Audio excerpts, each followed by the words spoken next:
What's up, He-Man fans? It's the Emerald Enthusiast of the Multiverse Musings Podcast Network. Here with a look at the Mattel Masters of the Universe Revelation Masterverse line figure of Savage He-Man and Orko.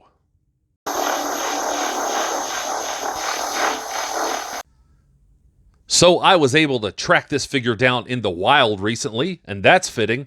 I was very happy to add this figure to my collection, so let's go ahead and take a look at the details of the packaging now.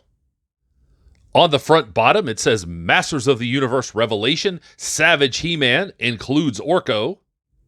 This is what the figure and the accessories look like through the packaging window. On one side, it says Savage He-Man, the most powerful primate in the universe. On the opposite side, we get some exquisite artwork of both Savage He-Man and Orko. On the back bottom, we get headshots of the other figures available in this wave. Here we see more outstanding artwork of Savage He-Man. And here we get a brief bio that says, for years it was assumed that Prince Adam could only call upon the power of Grayskull using the Sword of Power. But what happens if he did not raise aloft his magic sword and still said, by the power of Grayskull? The answer? Savage He-Man. A combination of primal rage and all the power in the universe. He-Man tears through Eternia in an uncontrolled rampage, leaving his friends hoping that Adam is still in there somewhere. So I believe that mint-on-card collectors will be very happy with what you see here. However, I think now it's time to bust this figure out of the package and see what's inside.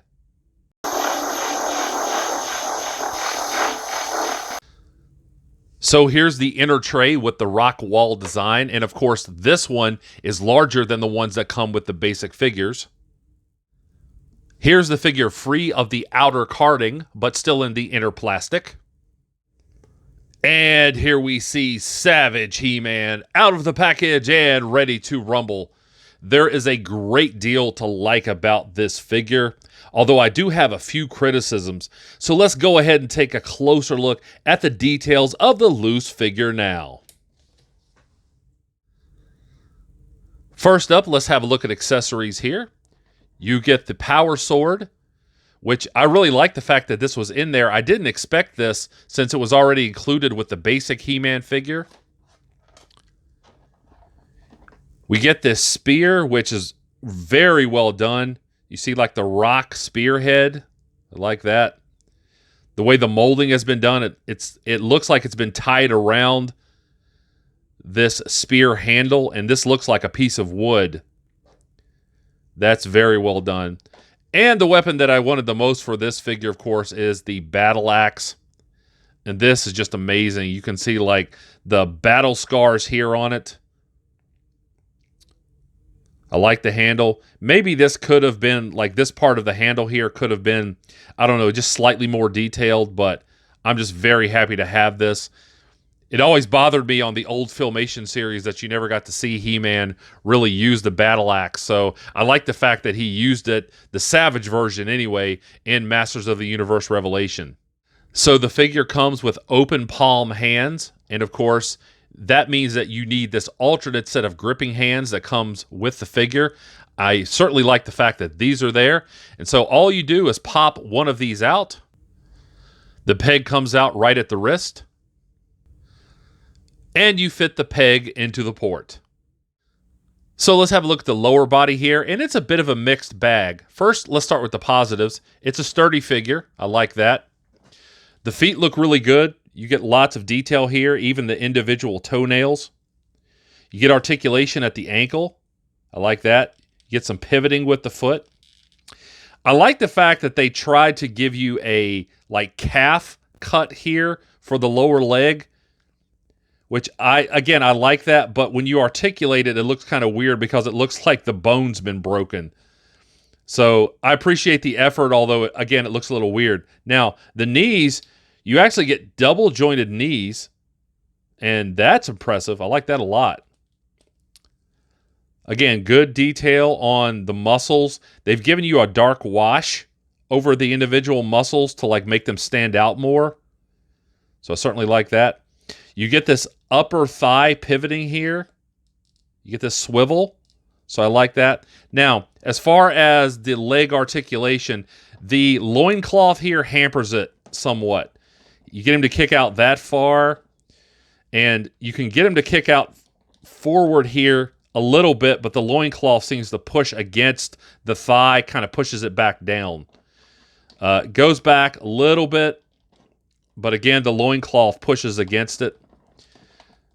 Now, the loincloth itself, in terms of aesthetics, I like it. You get like this rope tied around the waist. You can see like the individual strands of hair. Yeah, certainly like the way that looks. So overall, I like the lower body, but again, there are some articulation issues. In terms of the torso, the aesthetics are outstanding. The articulation, not so much. So they continue with this dark wash over the abdominals here and the pectorals. I like that. Again, back here on the trapezius and the latissimus dorsi back here, lots of good definition. I like that a lot. I do like that we get this swivel at the lower waist, but as far as this upper torso joint that's supposed to swivel, I think, you get a little bit, and it really doesn't stay. Now, there's a chance that mine is especially tight, so that's a possibility. I hope yours does move better, but again, you can't get a lot of posing with this figure. So I'll say that, again, I like the aesthetics overall, just vanilla posing the figure. I think it looks fine, but if you wanted to get him in a particular pose with the torso, you may have some issues with that. Let's have a look at the arms here, and you get good articulation at the wrist. I like that. This is the articulation at the elbow. That looks really good. That's impressive for like an across the chest pose. Musculature looks really good. Again, they give you that dark wash here.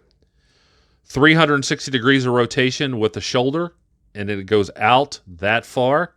So I appreciate that. You get this bicep swivel here. That gives you some posing options. So overall, really no complaints about the arms. So let's take a look at the head sculpt, and I have mixed feelings on the head sculpt. I think this is the kind of expression that should have been on the basic figure, and this head sculpt should have had like a snarling expression. But the head sculpt itself is really good, I have to say. The paint applications are good, nice and exact. The skin looks good. The hair looks really good. It does hamper the articulation just a little bit because it's so long, and it's not the most pliable material.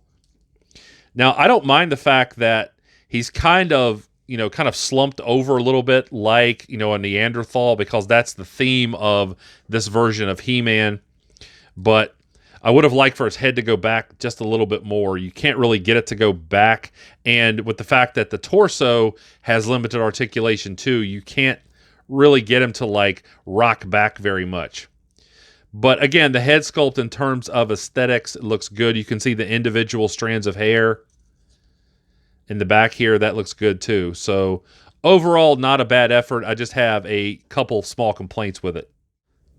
And let's have a look at Orko here. And I certainly appreciate the ingenuity that went into this. I really like this stand here. The fact that it's clear. And it has a couple of hinges. So you can get him in, to like different like body positionings, even if you can't pose him very much. So yeah, that is really cool. You can like get him to twist around.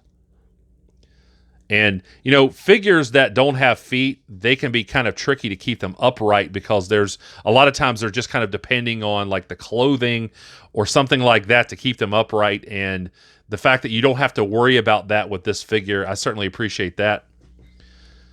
Good detail on the hat. The head does articulate. That's really cool. You can get him to look up. That's pretty far and down. This piece is a separate piece. I like that a lot. You do get articulation on the arms, at least a little bit. Yeah, you get some articulation on the arms. The texturing on the clothing looks really good too. So I like the fact that Orko was included in this line quite a bit. He had a really good, really strong arc in the Masters of the Universe Revelation series. So I'm very thankful to add him to my collection.